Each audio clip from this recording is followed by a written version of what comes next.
Hello friends, welcome to my YouTube channel right to education. मैं हूं मर्जी। तो फ्रेंड्स, यहां पर हम बात करने वाले हैं भारतीय डाक विभाग के बारे में। तो आपको पता है कि इंडियन पोस्ट में जो है वो आपके 38,926 पोस्ट पे जो है आपके आवेदन जो है वो आपके फॉर्म भरने स्टार्ट हो गए हैं। और यहाँ पर आप देख सकते हैं न्यूज़पेपर में भी जो है इसी के बारे में दिया गया है।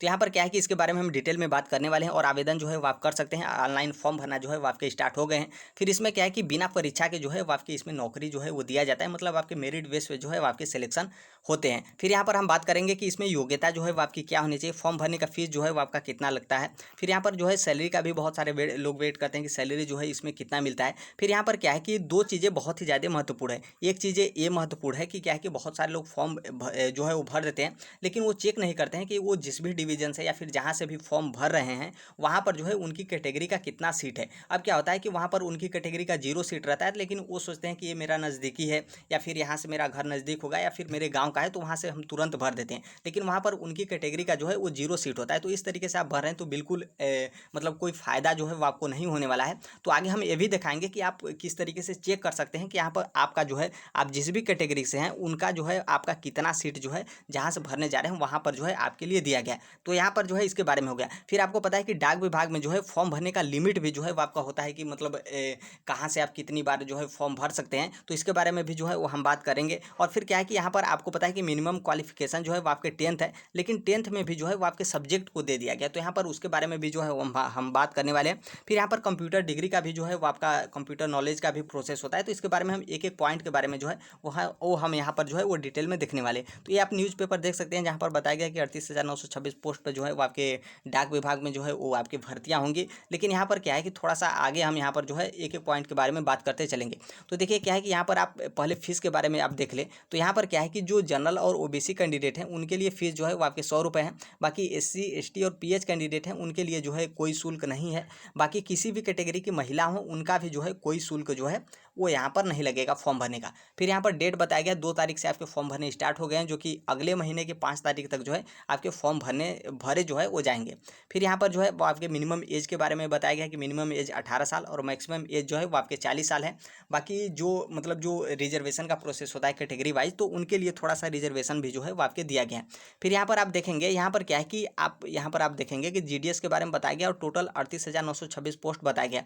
लेकिन यहाँ पर जो है वो आपके ना ही स्टेट बताया गया कि किस स्टेट का जो है कितने पोस्ट हैं। फिर उसके बाद ना ही कोई डिवीजन बताया गया। तो आप किस तरीके से चेक करेंगे उसके बारे में भी जो है हम आगे देखेंगे। फिर यहाँ पर आप देख सकते हैं मिनिमम जो क्वालिफिकेशन है आपका 10th होना चाहिए। 10th के बेस के पे ही जो 10th का मेरिट बनेगा वो 10th के आपके परसेंटेज के नंबर के बेस पर ही जो है वो आपका सिलेक्शन होता है। फिर यहाँ पर जो है कि दो चीज़ें महत्वपूर्ण हैं। एक तो ये कि आपका 10th में जो है मैथमेटिक्स और इंग्लिश जो है वो आपके सब्जेक्ट होने चाहिए। यदि आपका 10th में मैथमेटिक्स और इंग्लिश नहीं है तो आप इसके लिए बिल्कुल एलिजिबल नहीं है। आप बिल्कुल फॉर्म न भरें, क्योंकि फ़ायदा जो है वो आपका नहीं होगा। और यहाँ पर ये भी महत्वपूर्ण है कि जैसे आप मान लीजिए आपके स्टेट में फॉर्म नहीं है, आप किसी दूसरे स्टेट से फॉर्म भरने जा रहे हैं, तो वहाँ की आपकी लोकल लैंग्वेज जो है वो आपकी आनी चाहिए। यदि आपकी लोकल लैंग्वेज नहीं आती है तो भी जो है वो आपको कोई फ़ायदा जो है वो नहीं होगा। तो इस बातों को जो है वो आप फॉर्म भरने से पहले जो है वो आप ध्यान में रखकर ही जो है आप फॉर्म भरें। फिर यहाँ पर थोड़ा सा एज के बारे में जो आपके रिलैक्सेशन मिलता है, मतलब जो आपको मतलब एक तरीके से रिजर्वेशन मिलता है। तो यहाँ पर आप देख सकते हैं कि जो एससी एसटी कैंडिडेट है उनको 5 साल का रिजर्वेशन दिया गया है। मतलब जो आपका 40 साल है तो यहाँ पर 40 साल में आप 5 साल और मतलब ऐड कर सकते हैं कि मतलब आपका मैक्सिमम एज 45 साल है तो आप फॉर्म जो है मतलब 45 साल से कम है तो आप फॉर्म भर सकते हैं।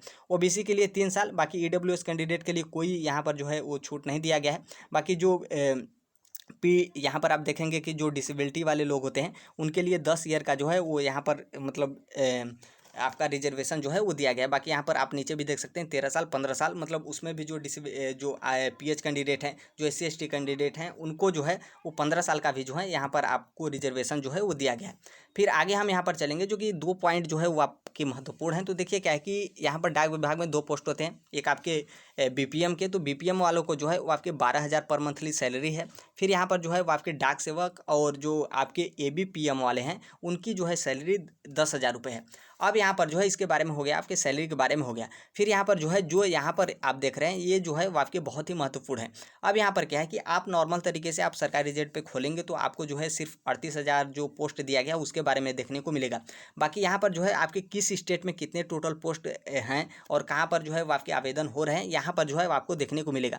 तो आप सर्च करेंगे, आपको सर्च करना है, आप इंडिया पोस्ट मतलब GDS भी सर्च करेंगे तो आपको ये देखने को मिलेगा, मतलब इंडिया पोस्ट GDS ऑनलाइन। तो यहाँ पर जो online.in है इस पर आप क्लिक करेंगे तो आपको आपका जिस भी स्टेट में जो है कितने मतलब किस भी जो जिस स्टेट में जो है आपके आवेदन स्टार्ट हुए हैं, तो यहाँ पर जो है हर एक स्टेट का नाम जो है वो आपको देखने को मिलेगा। जैसे आप यहाँ पर देखेंगे फर्स्ट पॉइंट पे आंध्र प्रदेश, फिर उसके बाद असम, बिहार, छत्तीसगढ़, दिल्ली। तो यहाँ पर जो है उसके यहाँ पर जो है आप देख सकते हैं आपका आप मतलब कहीं से। और इसमें ये भी है कि मान लीजिए कि आप किसी दूसरे जगह से फॉर्म भरना चाहते हैं तो वहाँ से भी आप भर सकते हैं, कोई जो है वो आपको दिक्कत नहीं होने वाला है। क्योंकि आप यहाँ पर देखेंगे कि 23 स्टेट में ही जो है आपके फॉर्म जो है मतलब 38,000 टोटल जो पोस्ट हैं उसके लिए आवेदन जो है वो आपके लिए जा रहे हैं। तो यहाँ पर जो है जैसे यहाँ पर आप देखेंगे जो आपका 21 पॉइंट है इस पर आपके उत्तर प्रदेश दिया है। तो मान लीजिए आप इसमें से किसी भी एक पर भी जो है वो आप सर्च करेंगे तो फिर सर्च करने के बाद जो है आप आगे यहाँ पर देखेंगे।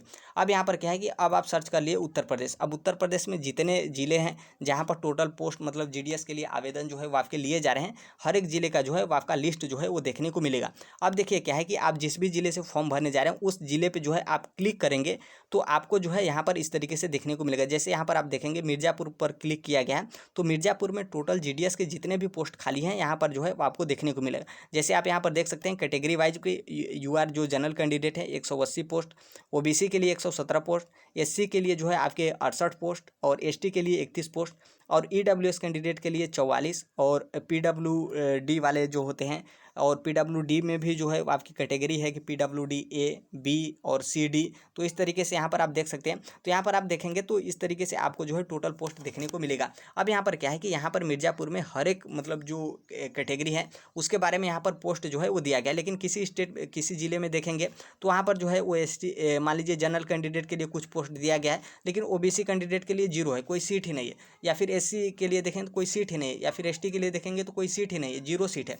तो इसलिए जो है आप इस तरीके से चेक करने के बाद ही जो है आप अपना फॉर्म जो है वो आप भरें। तो फिर इसके बाद जैसे मान लीजिए मिर्ज़ापुर का भी आप खोलेंगे तो इस तरीके से जो टोटल पोस्ट थे, जैसे मिर्ज़ापुर में बहुत ज़्यादा पोस्ट थे तो आपको जो है इस तरीके से जो आपका ऑफिस नेम है जिस भी डिवीज़न से है तो यहाँ पर आप अपने डिवीज़न का जो है वो देख सकते हैं। जैसे आप यहाँ पर देखेंगे जैसे मिर्ज़ापुर का आप खोलिए तो मिर्ज़ापुर में जो आही है BO, अब यहाँ पर जो है वो दिया गया है और फिर उसके बगल में जो है वो दिया गया है कि OBC के लिए जो है यहाँ पर सीट जो है वो खाली है। अब यहाँ पर क्या है कि मान लीजिए यहाँ पर जनरल कैंडिडेट फॉर्म भर देगा तो नॉर्मल सी बात है उनका ऑटोमेटिक जो है फॉर्म रिजेक्ट हो जाएगा। तो यहाँ पर जो इस बातों को जो है वो आप ध्यान रखिएगा तभी जो है आप फॉर्म भरें।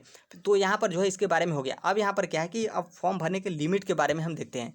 अब देखिए क्या है कि अब जैसे लिमिट के बारे में, जैसे मान लीजिए आप यदि जनरल कैंडिडेट हैं या फिर OBC कैंडिडेट के मेल हैं तो आपको फॉर्म भरने का जो फीस है वो 100 रुपये है। अब यहाँ पर 100 रुपये में वही प्रोसेस है पहले वाला कि 100 रुपये में जो है आप 5 जगह से जो आपका मतलब सिलेक्ट करने का देता है कि आप पहले किसको सेलेक्ट करेंगे, फिर मतलब आप अपने डिवीज़न में किसको पहले सेलेक्ट करेंगे, फिर किसको सेलेक्ट करेंगे। तो आपको 5 जगह जो है वो आपको देता था पहले, और इसमें भी जो है आप चेक कर सकते हैं इसी तरीके से देता है। और मैक्सिमम जो होता है वो आपके 20 जगह से जो है वो होता है, मतलब आप 20 जगह से जो है आप फॉर्म भर सकते हैं। तो मतलब आप समझ सकते हैं कि 5 जगह से एक बार में फॉर्म भरें तो आप 20 जगह भरना चाहते हैं तो आपको आपका जो पैसा है वो आपको आपका जो 400 रुपये है वो आपका लग जाएगा। तो यहाँ पर जो है इसके बारे में हो गया। बाकी जो SC कैंडिडेट हैं या फिर ST कैंडिडेट हैं या फिर आपके फीमेल हैं या फिर PH कैंडिडेट हैं वो जो है वो मैक्सिमम 20 जगह से जो है आप फॉर्म भर सकते हैं। बाकी एक बार आप चेक कर लें, लेकिन जहाँ तक मेरा अनुमान है कि इसी तरीके से होगा कि आप जो मैक्सिमम पहले दिया जाता था कि 20 जगह से आप फॉर्म भर सकते थे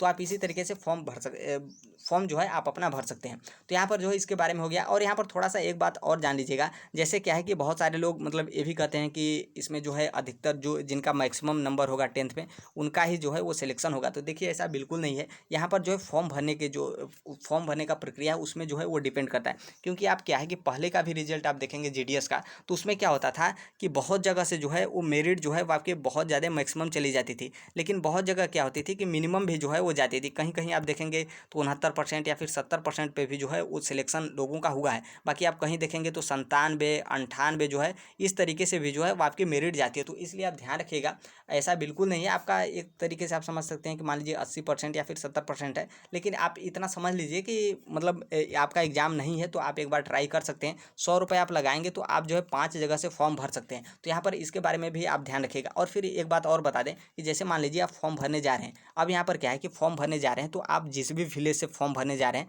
आप एक बार चेक कर सकते हैं। मान लीजिए आपका कोई फ्रेंड है, वहाँ से वो भर दिया है और आपके फ्रेंड का नंबर जो है वो आप के नंबर से जो है उसका अधिक है, तो आप वहाँ से बिल्कुल ना भरें, क्योंकि नॉर्मल सी बात है सिलेक्शन होगा ही नहीं, क्योंकि आपके दोस्त का ही जो है आपसे अधिक नंबर है। तो इस तरीके से आप देख सकते हैं। बाकी आप फॉर्म भरना चाहते हैं तो आप भर सकते हैं। और नॉर्मल सी बात है, इसका आप रिजल्ट देखेंगे, मतलब जीडीएस का जो पहले का था तो उसमें जो मेरिट था वो बहुत ही ज़्यादा हाई गया था, तो इसलिए जो है मेरिट थोड़ा सा हाई जाता है। बाकी आप फॉर्म भर सकते हैं। तो यहाँ पर जो है इसके बारे में जो है एक तरीके से आप समझ सकते हैं कि डिटेल में जो है बातें हो गई। बाकी आप फॉर्म भरना चाहते हैं तो भर सकते हैं, लेकिन एक बात ध्यान रखिएगा कि फॉर्म भरने से पहले जो हमने इसके बारे में बताया कि आप किस तरीके से चेक करें कि वहाँ पर पोस्ट खाली है या फिर नहीं खाली है, तो ये बिल्कुल चेक करने के बाद ही भरें। और ऐसा नहीं है कि आप चेक भी नहीं किए और फॉर्म भर दिए और फिर जिस कैटेगरी से आपने फॉर्म भरा वहाँ पर आपके लिए जो है वो 0 सीट है, तो ये आप चेक करने के बाद ही भरें। ऐसे जो है आप बिल्कुल फॉर्म न भरें। तो बाकी जो कोई भी अपडेट आता है इससे संबंधित तो हम शेयर कर देंगे। मिलते हैं अगले नेक्स्ट वीडियो में, तब तक के लिए thank you, bye bye, take care, all the best. Thank you for listening, God bless you all, thank you.